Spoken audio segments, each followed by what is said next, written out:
নমস্কার, আমি রাজা রাজা লাহিড়ী। আমার একটাই শখ, থিয়েটার করা, লেখা।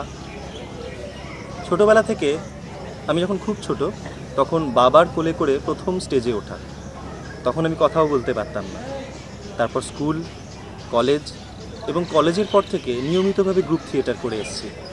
কলকাতায় এবং মফস্বলে অনেকগুলো টিমের সাথে কাজ করেছি। তার মধ্যে বড় টিম কলকাতায় স্বপ্ন সন্ধানী, শ্রী কৌশিক সেনের ডিরেকশানে আমি 5 প্রোডাকশানে কাজ করেছি। তারপর কর্মসূত্রে দিল্লি চলে যাই। দিল্লিতেও এই নেশা থেকে দূরে থাকতে পারিনি, কাজ করে আসছি। দিল্লিতেও আমার বেশ কয়েকটি টিমের সাথে কাজ করছি। আমার নিজের একটি দল খুলেছি ওখানে।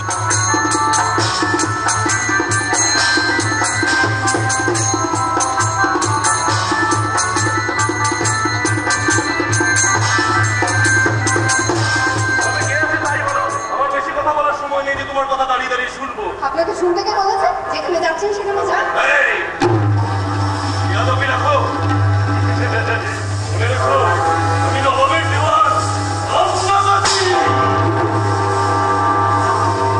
আপনি ভাবনা কাজী? তাহলে আমি আসি। আসি বললেই হলো?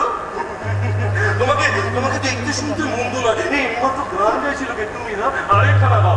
তোমাদের বাড়িতে শরাব আছে? শরাব? ছাইপাশ আমার মামা খান না। ছাইপাশ? তুমি বড় মুখরা দেখছি। আচ্ছা, চাবুকের গায়ে ঠিক হয়ে যাবে। গাও। যাকে তাকে গান শোনানোর মতো সময় আমার নেই। যাকে তাকে নয়, নবাবের দেওয়ান ভাবনা কাজীকে। তুমি বোধহয় আমার নাম আগে কখনো শোনোনি, তাই না? আপনার নাম কে না শুনেছি? বর্গীদের নামে শিশুরা ভয় চোখ বোঝে, আর এই ভাবনা কাজীর নামে নারীরা মুখ সাজায়। না না না, তোমায় কখনো মুখ সাজাতে হবে না। যে অনুগ্রহ আমি কোনো হিন্দু নারীকে করিনি, আমি তোমাকে তাই করবো। আমি তোমাকে স্বাধীন করবো।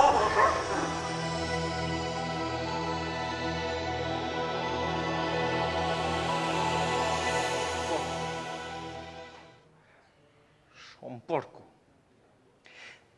আমি কোনো সম্পর্ক পাতাতে এখানে আসিনি। মানুষের কোনো সম্পর্কেই আর আমার বিশ্বাস নেই। 5 বছর বয়স থেকে যে শিশুটা অসম্মান নিয়ে বড় হয়েছে, তার অসম্মানের কথা আপনি অনুমান করতে পারেন? আত্মীয় স্বজনের সহানুভূতির জ্বালা আপনি বোঝেন? আপনি বোঝেন শৈশবে একেবারে নিঃসঙ্গ হয়ে যাবার যন্ত্রণা? আরে মৃতা মায়ের ছবি নিয়েও একটা শিশু তার ভালোবাসার জগৎ গড়তে পারে, কিন্তু আমার তো তাও ছিল না। আপনার ছবি ও বাড়িতে রাখা একটা ঘৃণ্য ব্যাপার বলে মনে করা হতো।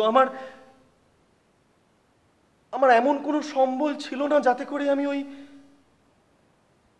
মা শব্দটার সঙ্গে পরিচিত হতে পারি। সম্মান অসম্মানের সমস্ত বড় বড় তত্ত্ব কথা আমার সামনে বলবেন না। আপনাদের সমস্ত বড় বড় তাত্ত্বিক বলি আমি বুঝি না।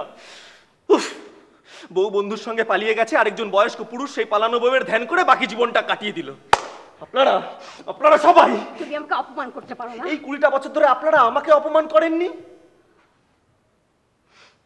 আরে কারো কাছে মায়ের গল্প বলতে না পারার কষ্টটা আপনি বোঝেন?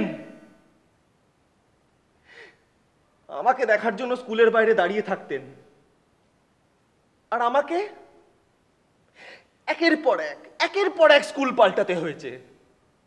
তোর মা কোথায় রে? এ প্রশ্নের জবাবে মিথ্যে গল্প বানিয়ে বলার কষ্টটা আপনি বোঝেন? আমার ছেলেবেলার কোনো স্বপ্ন ছিল না, কোনো বন্ধু নেই আমার। আমার শৈশবকে আপনারা ধ্বংস করেছেন। একটা বউ পালানো পুরুষের ছেলে হওয়ার কষ্টটা আপনি বুঝতে পারেন? তুমি আমাকে বোঝার চেষ্টা করো। আমার তোমাকে ছাড়া। ব্যাস থাক, অনেক হয়েছে।